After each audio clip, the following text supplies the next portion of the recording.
ini kita akan bahas mengenai kaidah perubahan struktur teks eksekutif dan kaidah perubahan.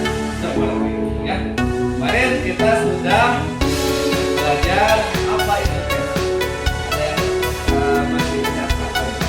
Tesis adalah pernyataan atau teori. Polanya jangan dihafal, dipahami. Nah, tesis apa tesis? Nah, itu pengenalan permasalahan atau isu. Jadi kalau kamu hafal, tidak terpaham. Ya, harusnya kamu memahami. Oh, tesis itu adalah isu atau permasalahan permasalahan. Karena itu sudah jelas gitu ya, kita menentukan struktur teksnya. Pohon keram, ada? Pohon keramat?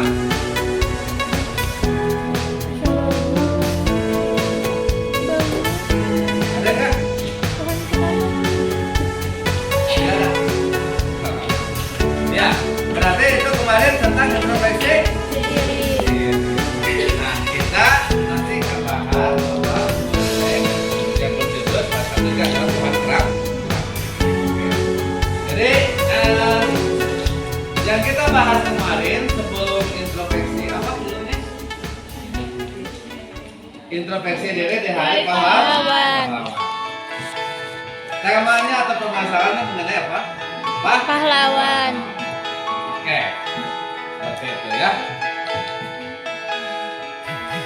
Selanjutnya kita akan menyaksikan dulu sampai dengan kaidah pembahasan supaya kalian lebih paham lagi ya.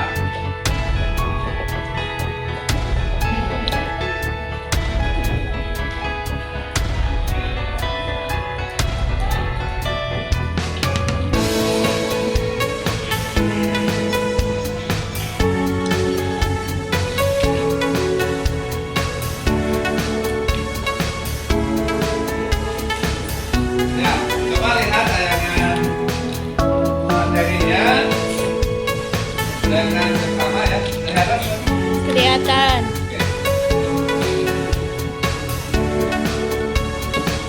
Oke. Karena itu teknologi dapat kita minimalis. Oke. Kalimat pertama, coba dulu bacakan.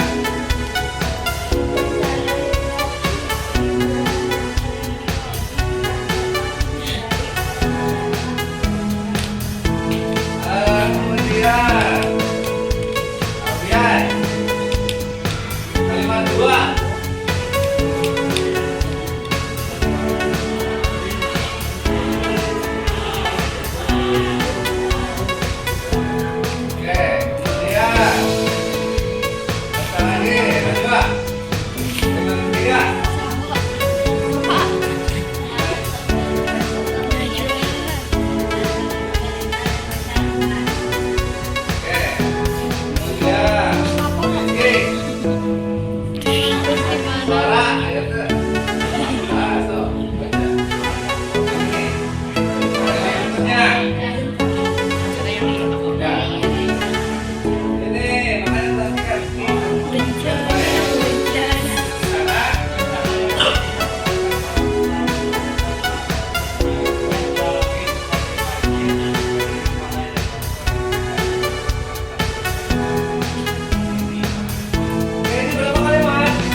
material hidrometeorologi. Walaupun tidak disebutkan nama bencananya atau nama bencana meteorologinya, tapi ada kata yang merujuk, yaitu dijelaskan di sini dampak dari bencana ini. Paham untuk para pemakan? Kalian nanti membaca pergerakan sudah bisa menunjukkan bahwa ini detik ilustrasi maupun cara apa berbanding. Oke, kita lanjut ya. Terdapat dua faktor. Terdapat dua faktor yang menyebabkan bencana hidrometeorologi terjadi.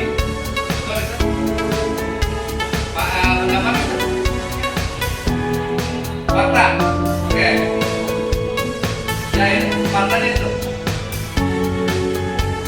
Yaitu faktor alam dan faktor dari perbuatan manusia.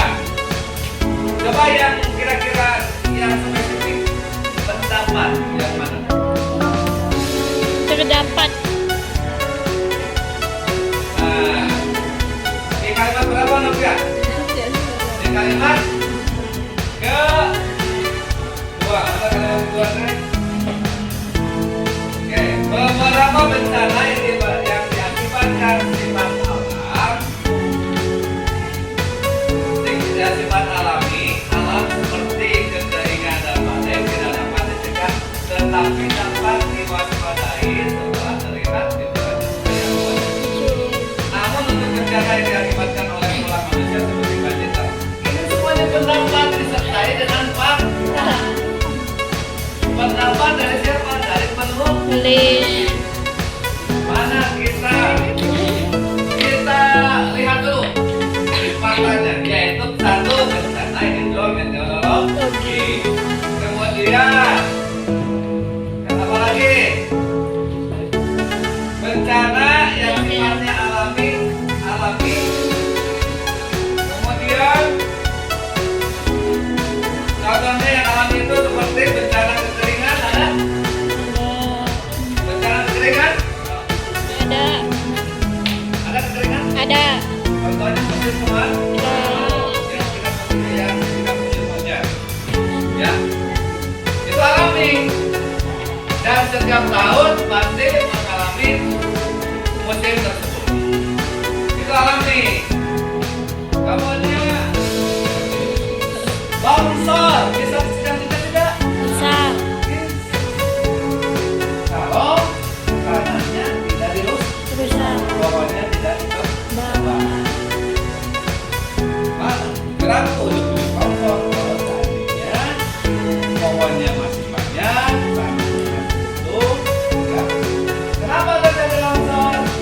Karena di bawahnya lahan hutan sudah dialihkan menjadi perkebunan, ataupun pabrik, sehingga sudah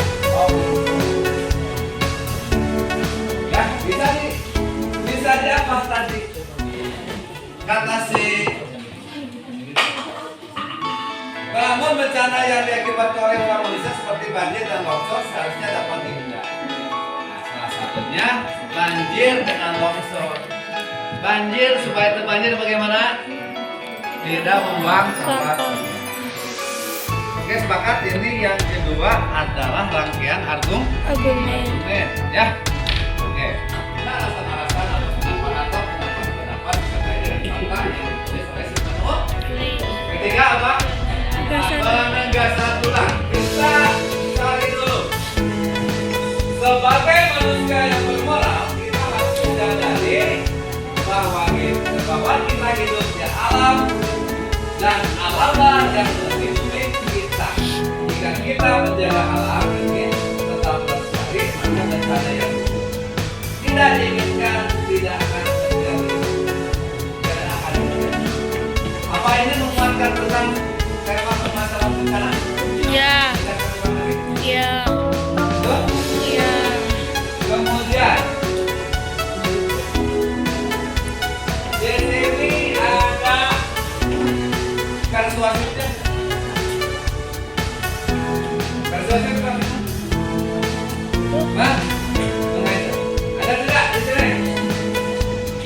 Kita harus. Ada mengajak atau menghimbaunya? Kita. Nanti kalian nanti ketika membuat teks eksposisi, persuasifnya merasakan apa lagi di sini yang bersifat persuasif? Ada yang bisa persuasif? Jika kita menjaga alam ini tetap lestari, maka bencana yang tidak diinginkan tidak akan Jadi. Jadi mengajak apa ini? Menjaga alam. Ingat bahwa pengertian teks eksposisi itu adalah sebuah teks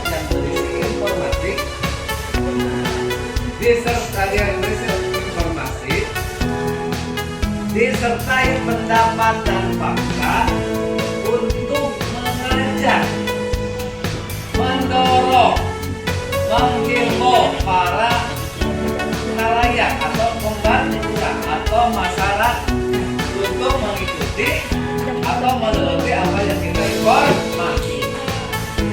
Dengan itu kita sudah bisa menentukan pola pengembangan paragraf, struktur teksnya, tapi lupa pengertian dari teks komposisinya. Inilah perbedaan dari teks yang lainnya.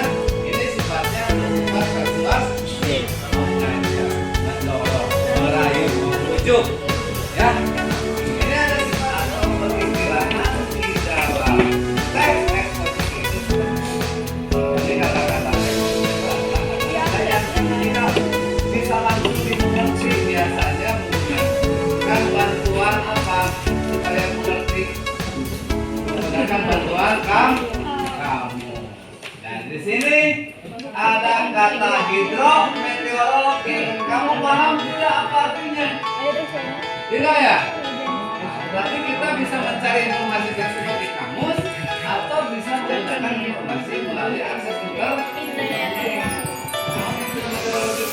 Kemudian signifikan, minimalisir, dan ilegal. Apakah bisa langsung mengerti kata-kata itu? Tidak. Berarti itu disebut dengan kaidah Bahasaan. Ya. Silakan.